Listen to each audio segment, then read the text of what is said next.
He was on the phone with his brother after a late-night car accident. He said he was okay. He said help was on the way. But within minutes, before anyone could reach him, Shane Fell was gone, and he's never been seen again. This is one of those stories that grips your heart, not just because of what happened, but because of how familiar it feels. Young, healthy men vanishing after being near water, after being near danger, and leaving behind nothing but unanswered questions and grieving families.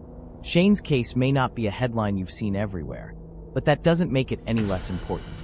And that's exactly what we're here to change.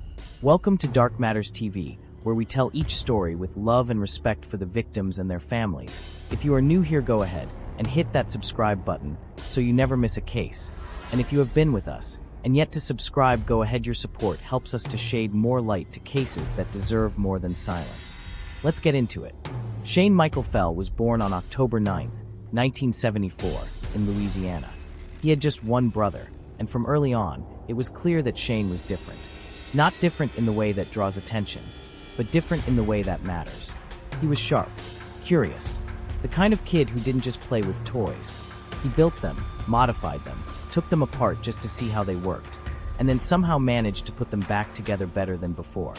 His mom once said that Shane could entertain himself for hours with nothing but paper. Origami became one of his earliest hobbies. And if you've ever tried it, you'll know that origami takes real patience. It's about control, balance, and precision. And Shane had that in abundance. As he got older, that same quiet creativity extended to technology. Shane didn't have formal computer science training, but that didn't stop him. He taught himself everything: hardware, software, even technical writing. That curiosity landed him a job at Verifone, a major player in secure electronic payment systems, where he worked as a technical writer, breaking down complex systems into manuals that regular people could actually understand. He was one of the most intelligent, methodical people I've ever met, his brother Brett would later say in interviews. But if you're picturing Shane as some tech recluse, think again. Shane loved his family deeply. He was soft-spoken, yes, but warm. He had this calm, steady energy. Not the kind of guy who got rattled easily. Not the kind of guy who'd just walk away from his life. And he especially loved being around his nieces and nephews. Even though he never had kids of his own, Shane played a massive role in his family's lives. His nieces and nephews looked forward to seeing him. And after a long relationship ended in 2010, Shane decided it was time to come home, back to Louisiana, back to his roots. When Shane moved back home, things looked promising. His brother Brett had just purchased a rental property and was fixing it up. Shane moved in temporarily with Brett's family during the renovations, and then finally moved into his own place. For once, everything was in place. He was home. He was surrounded by family. He had a good job. He had hobbies. He had plans. By June of 2011, Shane was 36 years old, and life seemed stable.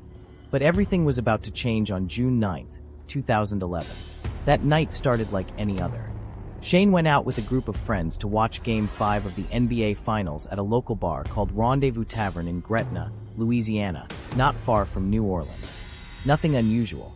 Just drinks, conversation, and game. According to those who were there, Shane wasn't acting strangely. He wasn't upset. He wasn't behaving erratically. Around 12:40 a.m., Shane left the bar. He was headed home, driving along River Road in the Jefferson Parish area. A scenic but sometimes tricky drive at night, especially after rain. At approximately 1:30 a.m., Shane's car, a green 2003 Saturn Ion, veered off the road. It was a single-car accident. The car crashed into a nearby ditch. Now here's where things get strange. Almost immediately after the accident, Shane called his brother Brett. He said he was okay. His exact words were calm, reassuring. "I'm fine. Don't worry. Help's on the way." There was no panic in his voice, no hint that anything was seriously wrong. Brett offered to come pick him up, but Shane declined. He said assistance was already coming, possibly referring to someone who had witnessed the crash or to calling for roadside help. It was one of those moments where you think, okay, he's got this. It's fine. But when Brett arrived at the crash scene just minutes later, Shane was gone. The disappearance of Shane is one of the most disturbing cases, leaving his loved ones trapped in a life of painful uncertainty, forced to carry on without the closure of knowing their beloved son and brother's fate. As we share his story today, take a moment to subscribe. Your support helps us bring more attention to stories like this and shine a light where it's long been dark. What Brett found when he got there didn't make sense. The car was still running. The driver's side door was open. There were no footprints leading away. And there was no sign of Shane. But the phone is still ringing and nobody is taking the calls. Jefferson Parish Sheriff's Office quickly got involved, and an extensive search began. They brought in cadaver dogs. They combed through thick brush along River Road and the adjacent intracoastal waterway. Aerial drones, divers, boats, they used everything at their disposal. But nothing. Absolutely nothing. One of the early theories was that Shane might have been disoriented after the crash.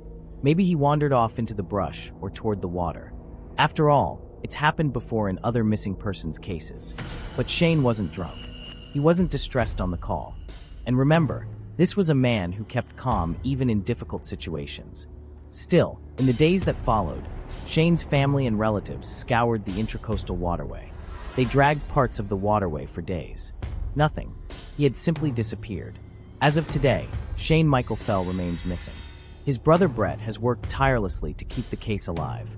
Local Facebook pages dedicated to Shane's case remain active, and the family has kept hope alive, even as the years stretch on.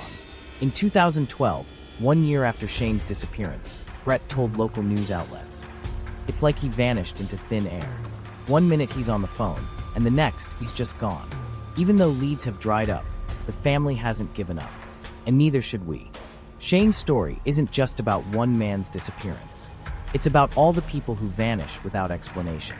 It's about the families who don't get the luxury of closure, of answers, of peace. It's about reminding people that these lives mattered. Shane mattered. And if you believe in shining light on forgotten cases, if you believe in helping families get answers, they need your help. Share this video. Subscribe. Comment. Engage. Keep Shane's name alive. Until next time, stay safe, stay aware.